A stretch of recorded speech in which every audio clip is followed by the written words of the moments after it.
ఈ మహాశివరాత్రి పర్వదినం నుండి నేను చెప్తున్నటువంటి రాసులకు అద్భుతమైనటువంటి మార్పు మొదలైంది.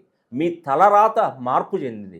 మీ నుదుట రాత భగవంతుడే మొత్తం చేంజ్ చేశాడండి. ఇక నుండి మీ నడక ఎలా ఉంటుందంటే అద్భుతంగా ఉంటుంది. మీ దారి రహదారి ఇంకా. ఒక విధంగా చెప్పాలంటే మీ కష్టాలన్నీ గట్టెక్కాయి ఈ శివరాత్రి మహాపర్వదినం నుండి.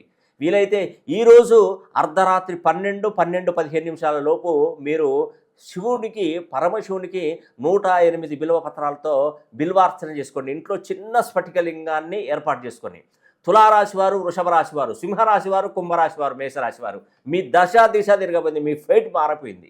ఇక నుండి మీరు ఆడిందే ఆట పాడిందే పాట, కోట్లు సంపాదిస్తారండి, ఉన్నతంగా జీవిస్తారు, మీ పనులన్నీ పూర్తవుతాయి, వ్యాపారంలో అభివృద్ధి, చదువులో ఉన్నతి, ఆరోగ్యంలో మంచి వెసులుబాటు, ఆరోగ్యం కూడా చాలా చక్కగా ఉంటుంది.